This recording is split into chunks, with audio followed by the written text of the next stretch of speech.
अस्सलाम वालेकुम my YouTube family, क्या हाल चाल है। उम्मीद है आप सब खैरियत से होंगे। आज मैं बना रही हूँ मटन कढ़ाई। और आपको जैसे पता है कि लाहौर हो या गुजरांवाला हो, यहाँ के लोग एक तो मटन पसंद बहुत करते हैं, ऊपर से अगर मटन कढ़ाई हो तो क्या ही कहने। तो फिर चले आए हम मटन कढ़ाई की रेसिपी की तरफ चलते हैं, इंग्रेडिएंट की तरफ। और मैं आपको बताना शुरू करती हूँ। 2 से 2.5 किलो हमारे पास ये बोनलेस गोश्त है, इसका छोटे का या मटन है ये हमारे पास। 3 से 4 चॉप किए हुए टमाटर हैं, ठीक है। अच्छा, आपको पता है ना कि ये जो मटन हो या फिर हमारे पास बीफ हो तो ये यूरिक एसिड बढ़ाते हैं, तो इसमें मैं हमेशा से इसमें लहसुन की तादाद ज़्यादा डालती हूँ। ये हमारे पास 2 टेबल स्पून भर के लहसुन डालूंगी मैं इसके अंदर। ये हमारे पास पिसा हुआ है, हालांकि छोटे छोटे चॉप किया हुआ इसमें अदरक डलता है, लेकिन मेरे बच्चे क्योंकि पिसा हुआ खाते हैं इस वजह से मैं पिसा हुआ डाल रही हूँ इसके अंदर। बाद में हम गार्निशिंग के लिए हम ये वाला डालेंगे जो हमारे पास जूलियन कटिंग हुई भी है, और साथ हरी मिर्चें हैं। और ये हमारे पास ड्राई मसाले में कुटी फॉर्म में जाएंगे, वो है धनिया 1 टेबल स्पून भरा हुआ। ये 1 टेबल स्पून हमारे पास चिली फ्लेक्स हैं, और 1 टेबल स्पून हमारे पास ज़ीरा है। और हमारी पिसी हुई फॉर्म में जो मसाले हैं वो है ये हमारे पास 1.5 टीस्पून जो है ये हमारे पास रेड चिली है। 1 टीस्पून भर के ये हमारे पास ब्लैक पेपर यानी काली मिर्च है। और नमक हमारे पास जो है ये हस्बे ज़रूरत है।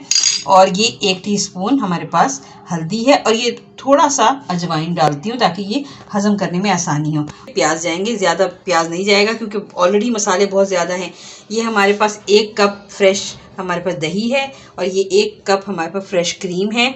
साथ हमारे पास ये गार्निशिंग के टाइम पे जाएंगे ये लेमन है। अच्छा, और ये जो हमारे पास 3 से 4 ये हरी मिर्चें हैं, ये हम पकने के दौरान डालेंगे, और ये बिल्कुल एंड पे जाएगा हमारे पास, यानी ये 3 चीज़ें हमारे पास एंड पे जाएंगी। ये 3 चीज़ें हमारे पास एंड पे जाएंगी ये गार्निशिंग के टाइम पे, ठीक है। चलिए फिर बिस्मिल्लाहिर्रहमानिर्रहीम पढ़ के हम अपनी रेसिपी शुरू करते हैं। पहले हम डाल रहे हैं अपना मटन। ये हमने मटन शिफ्ट कर लिया है इसके अंदर। प्याज की तादाद हमने कम ही रखी है। अगर ये ऑप्शनल है, अगर आप डालना चाहें तो ठीक है, नहीं डालना चाहें तो कढ़ाई में प्याज नहीं भी जाता। कुछ घरों में जाता है, कुछ घरों में नहीं भी जाता। यानी कम से कम ये हमारे पास पानी आधा लीटर से ज़्यादा पानी है हमारे पास। ये मैं इसमें डालूंगी, और ये 40 से 45 मिनट तक हम इसको पकाएंगे हम मीडियम आंच पे। और फिर उसके बाद में हम मिलते हैं। 40 से 45 मिनट हो गए हैं। आए अपना गोश्त देखते हैं। ये देखें, ये हमारा गोश्त गल गया है। ये देखें आपके सामने ये अलग हो रहा है। अच्छा, गोश्त जो है ये 40 से 45 मिनट भी लेता है, 50 मिनट भी लेता है। और अगर आप इस गोश्त को कुकर में गलाएंगे तो ये कम से कम 35 मिनट लेगा। अब इसमें हम टमाटर डालने लगे। अब ये टमाटर हमने डाल दिए। अभी टमाटर डालने के बाद हमने इतना चलाना नहीं है।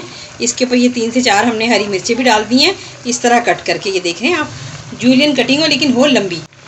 अब इसको हम 2 से 3 मिनट ढककर पकाएंगे। जब थोड़ा सा ये नीचे होगा फिर उसके बाद हमने वो अपना पिसा हुआ अदरक शामिल करना है, क्योंकि अभी तक हमने इसमें अदरक शामिल नहीं किया है। तो देखिए टमाटर और हरी मिर्च जो है, अब इसका टेस्ट इसके अंदर रच बस गया है। हमने 2 से 3 मिनट इसीलिए बनाया है ताकि ये टमाटर का और हरी मिर्च का इसमें टेस्ट रच बस जाए। अच्छा, अब इसके अंदर हम डालने लगे हैं अपना अदरक। ये अदरक अमूमन हम छोटा छोटा करके डालते हैं, इसको हम चॉप करके डालते हैं, लेकिन मैं इसमें पिसा हुआ डाल रही हूँ। और इसको भी हम 2 से 3 मिनट के लिए हम पकाएंगे इसी तरह ढककर। 2 से 3 मिनट हो चुके हैं अदरक को डले हुए। अब हम इसके अंदर अपने मसाले शामिल करेंगे। तो ये देखें, ये है, ये वही जो मैंने आपको बताए थे। नमक इसमें से मैंने पहले डाल दिया था। ये हल्दी है, ये काली मिर्च है, और ये रेड चिली है।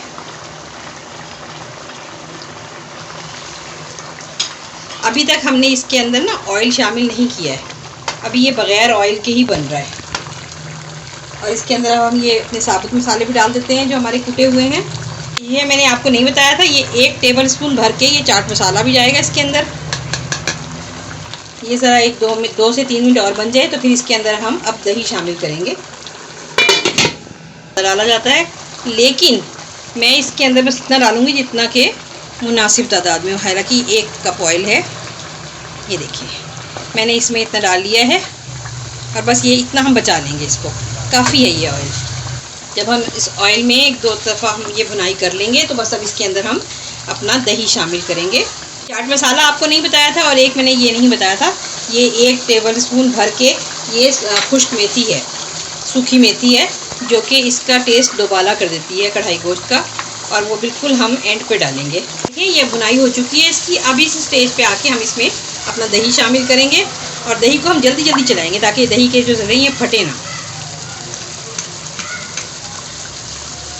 अच्छा दोस्तों, आपको मैंने एक बात बतानी थी कि नमक और मिर्च ये आप अपने घर में जैसे आप नमक मिर्च खाते हैं उसके हिसाब से आप आगे पीछे कर सकते हैं, यानी कि कम या ज़्यादा कर सकते हैं। देखिए ये स्टेज पर आके बस अब ये तैयार है दही डालने के बाद। लेकिन जैसे आपको पता है ना कि वो कहते हैं ना कढ़ाई मखनी, और जो है कढ़ाई में क्रीम डली हुई, अगर वो आपने डालनी है तो ये ऑप्शनल है कि अगर आपने क्रीम डालनी है तो डालें, वरना बस हमने 3 चीज़ें इसके बाद और शामिल करनी है, मेथी और हमारे पास ये जूलियन कटा हुआ अदरक और हरी मिर्च। लेकिन अगर आपने इसमें क्रीम शामिल करनी है तो फिर आप कर सकते हैं, इसमें बड़ा क्रीमी सा टेक्सचर आएगा और बहुत टेस्ट अच्छा आएगा इसका।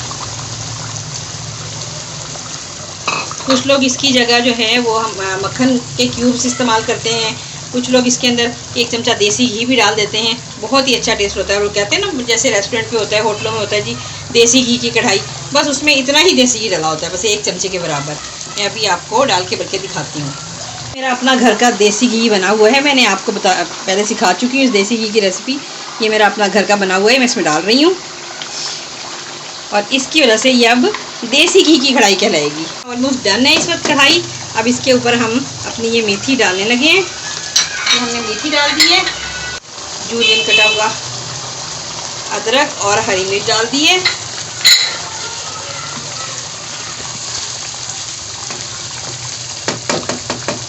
ये हमारी कढ़ाई तैयार है। अब बस मिलते हैं 5 मिनट के बाद। ये देखिए माशाल्लाह किस कदर खूबसूरत कढ़ाई बनी है, तैयार हो गई है ये।